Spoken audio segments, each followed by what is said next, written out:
Agora, no último vídeo sobre Python básico, eu vou falar sobre manipulação de arquivos. Eu vou criar aqui um novo script, script.py, e ok. Como se dá a manipulação de arquivos no Python? Como já dito anteriormente, tudo no Python é um objeto e os arquivos também são tratados como objetos no Python. E para obtermos um objeto de arquivo no Python, eu vou criar uma variável aqui, arquivo é igual a... Eu vou utilizar a função open. Essa função open te retorna um objeto de arquivo. E a partir desse objeto, você pode manipular essa variável de arquivo, seja lendo ou escrevendo nesse arquivo. Porém, nós precisamos passar primeiro para essa função alguns argumentos. O primeiro desses argumentos é uma string contendo o caminho desse arquivo. Como eu quero aqui abrir um arquivo para leitura, eu vou precisar de um arquivo que já exista. Então eu vou aqui na minha pasta de exemplo Python, vou criar um novo documento, vou criar aqui exemplo.txt. Esse arquivo pode ser de qualquer tipo, eu vou criar o txt só por padrão mesmo. Eu vou digitar aqui, não sei, linha 1, linha 2... Ok, temos aqui um arquivo com 7 linhas de texto e eu vou ler essas linhas, eu vou ler esse meu arquivo, né? No meu Python. Ok, o importante é só saber qual é o conteúdo que tem nesse arquivo aqui, né? Eu vou aqui agora pegar esse caminho do arquivo, eu vou colar aqui na minha string, caminho do arquivo, e o nome do arquivo, que é exemplo.txt. Ok. Uma vez que eu abri o meu arquivo, eu vou ter que executar algo com ele aqui, né? E quando eu terminar, eu preciso pegar esse arquivo e fechá-lo. Por que isso? Porque quando o Python abre o arquivo, esse arquivo meio que fica travado para qualquer outro processo que queira utilizar ele. Então, uma vez que nós abrimos o arquivo, nós executamos o que queremos fazer com esse arquivo e depois nós fechamos esse arquivo. Isso aqui é bem importante saber com o nosso objeto de arquivo, né? Mas, ok. Uma vez que nós tenhamos o nosso objeto de arquivo, eu vou adicionar um novo argumento na função, e esse argumento representa o modo a qual esse arquivo vai ser aberto. O que seria esse modo? Nós temos o modo de leitura, o modo de escrita e o modo de escrita em anexo. Eu vou discorrer sobre cada um deles aqui. Porém, vamos começar com o modo de leitura. O que seria o modo de leitura? Eu simplesmente coloco aqui um R de read, né, de leitura, e a partir daqui, as operações que eu posso fazer no meu objeto de arquivo são apenas operações de leitura. Por exemplo, eu posso pegar aqui, não sei, a variável conteúdo é igual a arquivo.read, de ler, né? Ou seja, eu vou ler o conteúdo do meu arquivo e vou guardar esse conteúdo na variável conteúdo.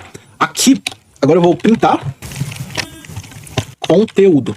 E o que vai acontecer aqui? Eu vou abrir o meu arquivo exemplo.txt no modo de leitura e vou guardar esse objeto criado pela função open na minha variável arquivo. Com isso, nós temos um objeto de arquivo que podemos utilizar os métodos dele. Aí, então, eu pego esse objeto de arquivo, utilizo o método de ler, ou seja, ele vai ler o conteúdo do meu arquivo, vai guardar o conteúdo desse arquivo na variável conteúdo, e nós vamos printar esse conteúdo. E então, fechamos o arquivo. Que aí o interpretador do Python vai lá e libera esse arquivo. Eu vou executar aqui, rodar script, e veja que temos aqui no meu console o conteúdo desse arquivo. Linha 1, 2, 3, etc. Perceba, porém, que esse conteúdo é uma string. Ou seja, eu vou printar aqui, além de printar conteúdo, eu vou printar print type conteúdo. Vou rodar. Temos aqui classe string e ele printa esse conteúdo. Porém, no modo de leitura nós também temos um outro que é RB, que é literalmente read bytes, ou seja, ler como bytes.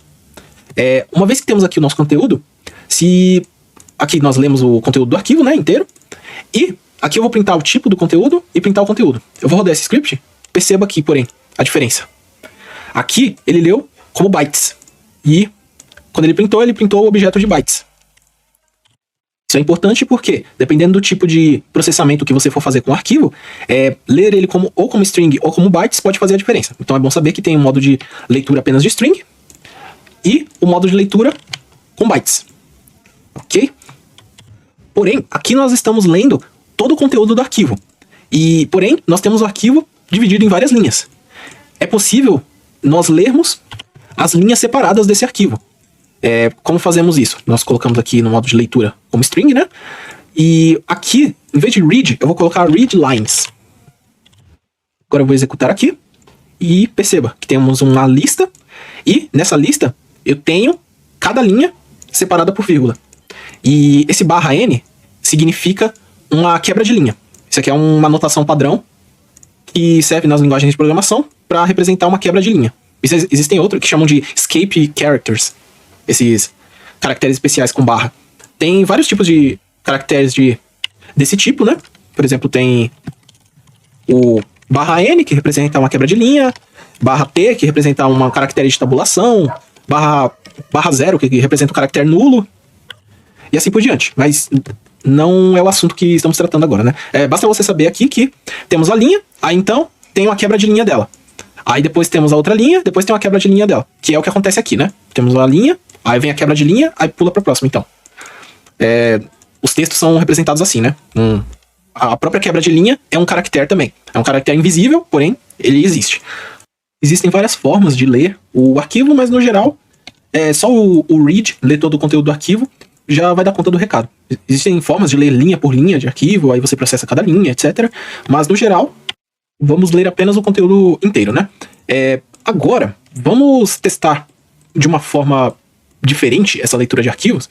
Eu vou renomear esse meu arquivo de exemplo de exemplo.json. JSON é um formato padrão de JavaScript que ele se parece muito com um dicionário em Python. Então ele serve muito bem para ler e escrever configurações de usuário, etc. Vou trocar aqui o nome do arquivo, exemplo.json. Aí vou editar o meu arquivo.json e vou transformar ele em algo parecido com um dicionário em Python. Volume, linguagem e resolução. Ok, temos aqui um dicionário em Python, salvo no nosso exemplo.json. E ele, eu vou basicamente carregar de um arquivo. Por exemplo, eu vou rodar aqui e ele mostra aqui, classe string. Aí ele mostra o conteúdo do arquivo. Porém, você vê que ele tem o tipo string. Nós queremos aqui obter um dicionário. Existem duas formas de nós contornarmos isso. Uma vez que nós temos o conteúdo, nós podemos dar um eval nele. O eval, ele simplesmente transforma a string em uma expressão literal do Python. Em outras palavras, ele vai tentar interpretar esse texto aqui como um código de Python. E nesse caso é um código de Python válido, né? Então ele não vai encontrar problema nenhum. Então, caso eu rodar aqui, eu tô guardando, lembrando que eu tô lendo o conteúdo do arquivo. Então, com esse conteúdo do arquivo, que é uma string, eu vou dar um eval nele e salvar sob o mesmo nome de variável. Então, eu vou transformar em um dicionário a minha string. Vou dar o script, perceba, classe dicionário. E aqui ele está mostrando o nosso dicionário. Inclusive, nós podemos, por exemplo, printar volume sfx. Conteúdo, volume sfx. Mostra aqui, dicionário. Aí estou pegando apenas o volume dos efeitos sonoros. Só uma dica de segurança a respeito do eval. Como ele pode executar código de Python, ele pode ser um pouco perigoso se você não souber o que você está dando eval.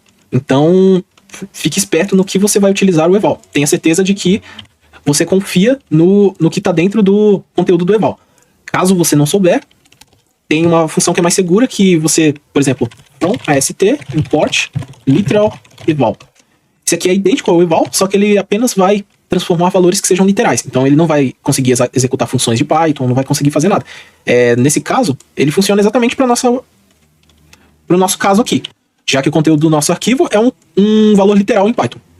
Então, se eu colocar aqui o literal eval no lugar do eval, eu rodo o script e temos o mesmo resultado. Mas, no geral, vamos manter apenas aqui sem o eval, conteúdo do arquivo como string, e ok. Agora, nós vamos tentar escrever o arquivo. Nós vamos escrever por cima desse arquivo aqui. Para escrever arquivos, eu tenho o modo W de write. Como deve imaginar, também tem o modo write bytes, assim como tem o modo de read bytes. Porém, vamos nos focar apenas no write por enquanto. Aqui, diferentemente, nós temos o nosso objeto de arquivo, nós só podemos utilizar nele o método, em vez de read, podemos utilizar apenas o método write, de escrever. Nesse caso, o nosso conteúdo vai ser exatamente esse dicionário aqui. Temos esse dicionário, e a ideia é que escrevamos no nosso arquivo esse dicionário. Só para ter certeza que ele foi escrito, eu vou deletar o conteúdo desse... Na verdade, eu vou deletar esse arquivo como um todo. Esse arquivo não vai existir. Então, no meu objeto de arquivo, arquivo.write, e eu vou transformar em string o nosso conteúdo. E uma vez que ela esteja transformada em string, o nosso conteúdo, eu posso escrever essa string no meu arquivo. E uma vez que ele esteja escrito, ele simplesmente fecha. Porém, percebam uma questão aqui. Não existe o nosso arquivo. Porém, se eu rodar aqui, deixa eu só printar. Arquivo escrito. Vou rodar. Ele printa aqui, arquivo escrito. E eu vejo aqui e tem o nosso arquivo.json aqui escrito. O nosso exemplo.json. E ele está escrito corretamente aqui. Perceba que no modo de escrita, ele cria automaticamente um arquivo pra gente. Já no caso no modo de leitura, eu vou tentar rodar isso aqui no modo de leitura e sem o arquivo existir. Vou executar e ele me dá um erro aqui. Mostra que não existe tal arquivo ou diretório. No caso, então, fica bem claro que no modo de escrita ele cria automaticamente um arquivo. No modo de leitura precisa existir esse arquivo para ser criado. Mas, no geral, vamos voltar aqui para o modo de escrita e vamos só dar uma última olhadinha a respeito do que fizemos aqui. Nós abrimos um arquivo no modo de escrita. Aí, como aquele arquivo não existia, ele vai ser criado automaticamente nesse momento aqui, em que abrimos ele. E em seguida criamos uma variável conteúdo, que contém um dicionário. Em seguida nós convertemos esse dicionário para string e passamos essa string como argumento para o método de escrita do nosso objeto de arquivo. Então, o nosso objeto de arquivo vai escrever no nosso arquivo o nosso dicionário convertido para string. Depois nós printamos o arquivo escrito e fechamos o nosso arquivo. Aí se rodamos, aí o arquivo é criado e todo o conteúdo é escrito como um string aqui. Podemos fazer também aquele caminho inverso que fizemos no modo de leitura. E por fim, nós temos o modo de escrita em anexo. Como ele funciona? Em vez de W, nós temos o A. A literalmente de append, que significa anexar. Como ele funciona? Nós temos o nosso arquivo e... Deixa eu escrever esse arquivo, eu vou deletar esse arquivo já existente. E eu vou escrever apenas... Não sei. Linha. Ok. Deixa eu executar isso aqui. Ele criou um arquivo automaticamente. Deixa eu deletar novamente. Deixa eu só printar aqui no meu console. Print. Adicionado. Ok. Agora eu vou rodar meu script. Aí ele printou adicionado. Rodou o script, adicionado. Rodou o script, adicionado. Eu vou no meu arquivo aqui, perceba que eu tenho 3 linhas, 3 palavras que eu pedi para ele adicionar ao meu arquivo, e ele adicionou. Eu poderia ter adicionado, em vez disso, ter adicionado linha /n. Aí eu vou rodar. Rodou, rodou, rodou. Aí eu recarrego meu arquivo, temos aqui o meu arquivo rodando. O meu arquivo foi escrito com 3 linhas. Ou seja, o modo de escrita em anexo, ele vai adicionando o conteúdo ao final do arquivo. É basicamente o modo de escrita, só que ele não sobrescreve o arquivo. O modo de escrita, ele sobrescreve de fato o arquivo, então todo o conteúdo que tem no arquivo, ele vai ser deletado. Mas o modo de escrita em anexo, ele vai adicionando o conteúdo ao final do arquivo. Aqui eu mostrei então como ler e escrever arquivos com diversos modos específicos, dá para você ler bytes ou ler strings e etc. E agora eu vou mostrar uma funcionalidade da biblioteca padrão do Python que se chama pathlib. O pathlib é uma biblioteca que permite você trabalhar com caminhos de arquivo como se fossem objetos. A utilização básica do pathlib é Aliás, eu falo do pathlib já. Eu esqueci de falar algo importante. É que nós aqui fizemos um sistema em que nós abrimos o arquivo, fazemos o que tivermos que fazer e então fechamos o arquivo. Nesse meio tempo aqui, entre a abertura e o fechamento do arquivo, podem ocorrer erros que podem acarretar de o arquivo não ser fechado. E isso é meio ruim. Então, como nós podemos contornar isso? Nós temos uma sintaxe específica para isso, que é o seguinte. Nós temos, por exemplo, não sei, caminho do arquivo. O caminho do arquivo é esse aqui. Só caminho. Ok. E vou apagar tudo isso aqui. E tenho a sintaxe with, open, caminho, o modo de leitura, o modo que vamos abrir o arquivo, né? Que eu vou escrever no modo de escrita, como arquivo. Aí, dentro desse bloco with, eu executo uma ação com o meu arquivo aberto. Só para entender direito essa sintaxe do with, aqui com o with, eu estou dizendo com o arquivo tal aberto como a variável arquivo, ou melhor, com o meu caminho de arquivo aberto sob o nome de arquivo, eu vou fazer determinada ação. A ação vai ser arquivo.write algo print arquivo escrito. Ok, eu vou executar isso aqui e ele mostra apenas arquivo escrito. Eu vou ver o meu arquivo, temos aqui algo.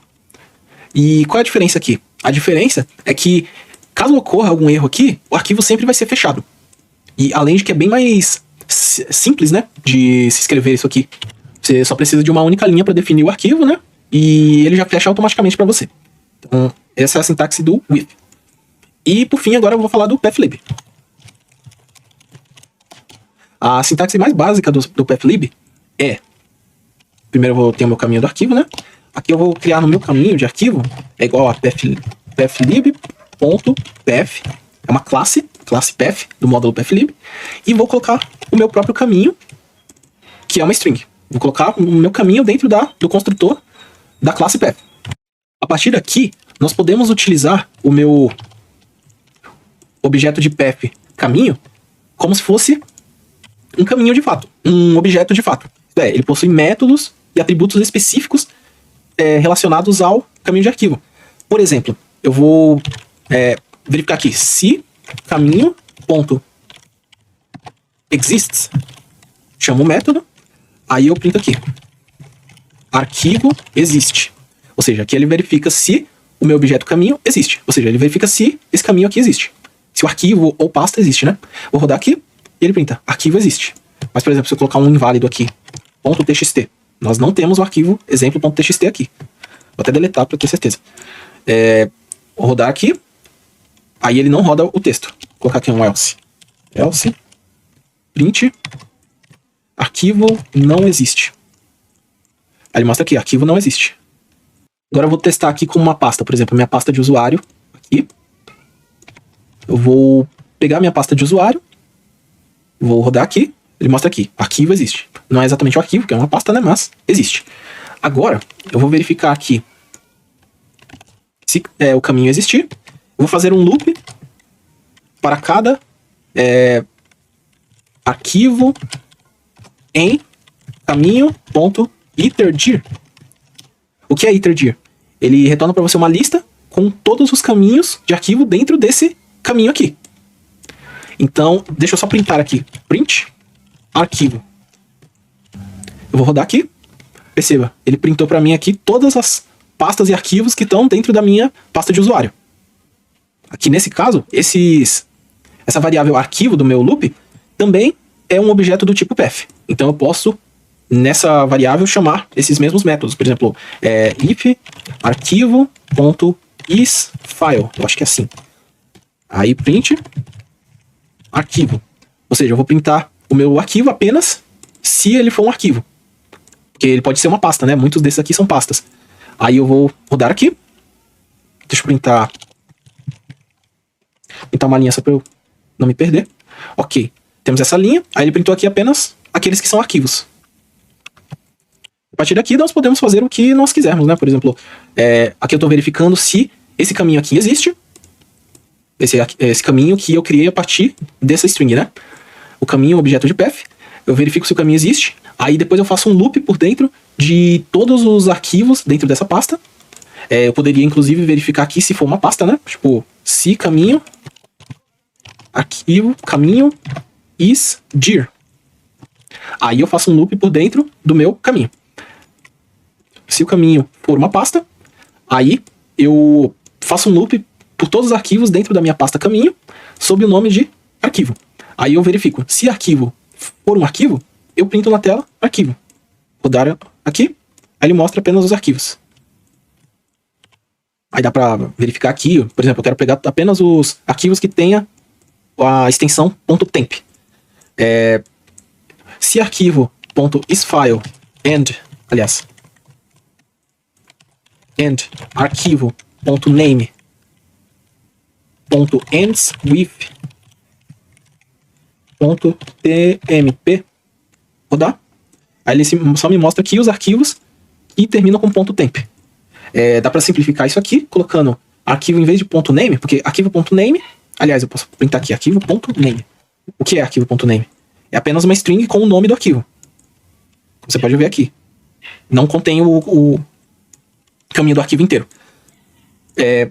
Existem outros atributos aqui, que em vez de .name, eu posso colocar .suffix, é igual a .temp.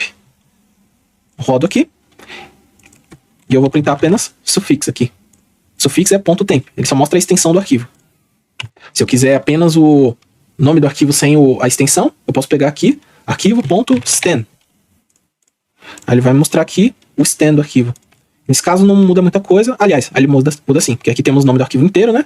Aqui temos só a extensão do arquivo, e aqui temos o nome do arquivo sem a extensão .temp dele. E no geral é isso, o peplib ele tem muitas outras funcionalidades. Dá pra você fazer de tudo com caminhos de arquivo nele, dá pra criar arquivos e assim por diante.